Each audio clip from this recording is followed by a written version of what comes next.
மேஷ லக்னத்துக்கு வரக்கூடாத திசை எது? அப்படிங்கிறது தாங்க இந்த வீடியோல பார்க்க போறோம். வணக்கம், வாழ்க வளமுடன். Welcome to W astro time. நான் உங்கள் அன்பு நண்பன் பூசம் பூபதி. வாங்க இப்ப வீடியோக்குள்ள போலாம். மேஷ லக்னத்துக்கு வரக்கூடாத திசை. எந்த ஒரு லக்னத்துக்குமே ஒரு சில குறிப்பிட்ட திசைகள் வரக்கூடாதுங்க. ஏன்னா அந்த திசைகள் அந்த லக்னத்துக்கு ஆகாத பாவங்களாகிய 6, 8, 12ஆம் பாவங்களுடைய திசைகளா இருக்கும். எந்த ஒரு லக்னத்துக்குமே பொதுவா 6, 8, 12ஆம் அதிபதிகள் பெரிய அளவுல நன்மைகளை தரமாட்டாங்கங்க. அதன் அடிப்படையில மேஷ லக்னத்துக்கு 3, 6 ஒரு பகைவரா வர்றாருங்க புதன். அதனால புதன் தசை மேஷ லக்னத்துக்காரங்களுக்கு பெரிய அளவுல நன்மைகளை தராதுங்க.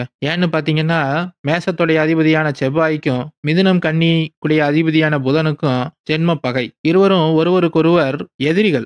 அதனால இந்த லக்கணத்துக்கு புதன் பெரிய அளவுல நன்மைகளை தரமாட்டாருங்க புதன் திசையில. எந்த ஒரு கிரகமும் மனிதனுக்கு அதனுடைய காரகத்துவங்களை கொடுத்தாகணும் அப்படிங்கறதன் அடிப்படையில மேச லக்கணத்துக்காரங்களுக்கும் புதனுடைய அறிவு, கல்வி, பேச்சு, நகைச்சுவை, நடிப்பு இது போன்ற பல திறமைகளை கொடுத்தாலும் கூட ஆதிபத்திய விசேஷத்தின் அடிப்படையில மோசமான கிரகமா இருக்கிறதுனால புதனுடைய திசை இவர்களுக்கு பெரிய நல்லதுகளை செய்யறது இல்லைங்க. அப்போ ஒரு மேச லக்னத்துக்காரருக்கு புதன் தசை வருதே, புதன் தசை நடந்துகிட்டு இருக்கே, என்ன பண்றது அப்படின்னு கேட்டீங்கன்னா, புதன் தசை மற்ற திசைகள் அளவுக்கு ஒரு லக்னாதிபதி திசை அளவுக்கோ, ஒரு சூரிய திசை அளவுக்கோ, ஒரு சந்திர திசை அளவுக்கோ இவர்களுக்கு மேச லக்னத்துக்காரர்களுக்கு நன்மைகளை தராதுங்க. ஆனா சில நிலைகள்ல ஓரளவிற்கு நல்ல பலன்களை இந்த புத பகவான் தருவார். அது எதன் அடிப்படையிலன்னு பார்த்தீங்கன்னா, அந்த புதன் அவருக்கு ராசி அதிபதியா இருக்கலாம். இந்த மேச லக்னத்துக்காரரு மிதுன ராசி அல்லது கன்னி ராசியில பிறந்திருக்கலாம்.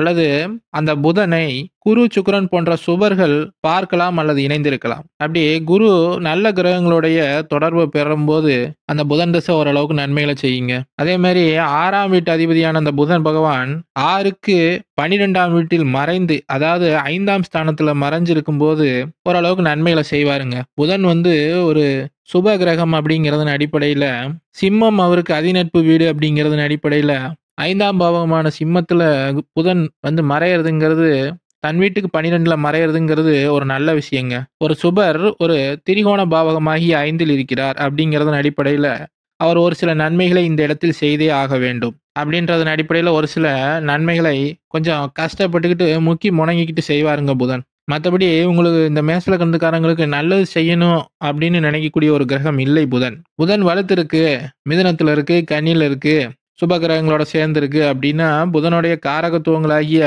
அறிவு, கணக்கு வழக்கு, கம்ப்யூட்டர், ஆடிட்டிங்கு அது போன்ற விஷயங்கள் இவர்களுக்கு நல்லாவே வரும். ஆனா புதன் திசை இவர்களுக்கு பெரிய நன்மைகளை செய்யாது. அந்த 17 வருட புதன் திசை இவர்களுக்கு கொஞ்சம் கஷ்டத்தை தாங்க கொடுக்கும். அதனாலதான் சொல்றது மேச லக்னத்துக்காரங்களுக்கு புதன் திசை வரக்கூடாது அப்படின்னு. சரி, இதுக்கு என்ன பண்ணலாம்? புதன் கஷ்டங்களை கொடுக்க இருக்கிறார். 6ஆம் பாவத்திலேயே இருக்கிறார், கன்னியிலேயே உச்சமா இருக்கிறார், ஆட்சி மூல திரிகோண வலுவுல அங்கேயே ஸ்ட்ராங்கா இருக்கிறார் அப்படின்னா கண்டிப்பா அந்த திசையில இவர்களுக்கு தொல்லைகளை கொடுக்க போறாருன்னு அர்த்தம். ஆனா ஒரு தொல்லைகள் கொடுக்கும்போது அதை தாங்கிக் கொள்ள முடியுமா, தாங்கிக் கொள்ள முடியாதா அப்படிங்கிறது லக்னாதிபதியோடைய வலுவை பொறுத்தது. அதனால மேச லக்னக்காரர்களுக்கு அவருடைய லக்னாதிபதியான செவ்வாய் பகவான் ஸ்ட்ராங்கா ஜாதகத்துல இருந்துச்சுன்னா அந்த புதன் தரக்கூடிய கஷ்டங்களை எல்லாமே இவர்களால தாங்கிக்க முடியும். அதையும் மீறி இவர்களுக்கு லக்னம், லக்னாதிபதியோடைய சுப தொடர்புகளை பொறுத்து நல்ல ஒரு நிலைமையிலேயே இருப்பாங்க. ஆனா இந்த திசை ஒரு 17 வருட திசை அப்படிங்கிறதுனால இது மிதுனத்துக்கும் கன்னிக்கு 2 வீட்டுக்குரிய இரு ஆதிபத்திய கிரகம்ன்றனால அவர் எந்த வீட்டோட தொடர்பு கொண்டிருக்கிறாரோ அந்த வீட்டு பலன்களை தான் ஃபர்ஸ்ட் அதிகமாக செய்வார்.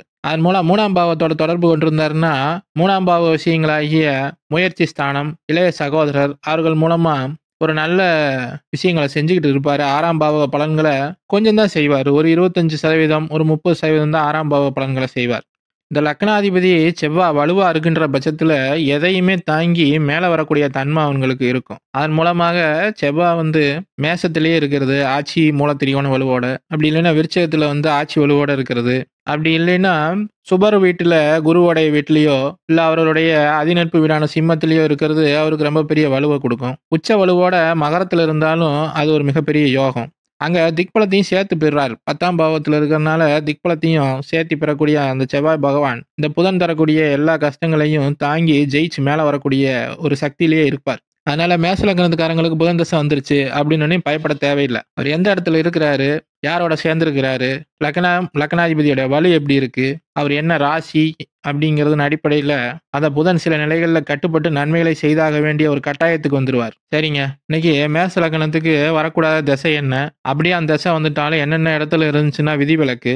புதன் எந்தெந்த சூழ்நிலைகளில் நன்மைகளை தருவார், எந்தெந்த சூழ்நிலைகளில் கடுமையான பலன்களை தருவார் அப்படிங்கிறதை பார்த்தோம். இதே மாதிரி அடுத்த வீடியோல ரிஷப லக்னத்துக்கு வரக்கூடிய திசை என்ன? அப்படியே அந்த திசை வந்துட்டா என்ன செய்யலாம்? எந்தெந்த இடத்துல இருந்தா அந்த திசை வந்து கெடுதல்களை தராது, மாறுபாடாக நன்மைகளை தரும் அப்படிங்கிறத அடுத்த வீடியோல பார்க்கலாம். வீடியோ பிடிச்சிருந்துச்சுன்னா லைக் பண்ணுங்க. உங்களுடைய கருத்துக்களை கமெண்ட்ல சொல்லுங்க.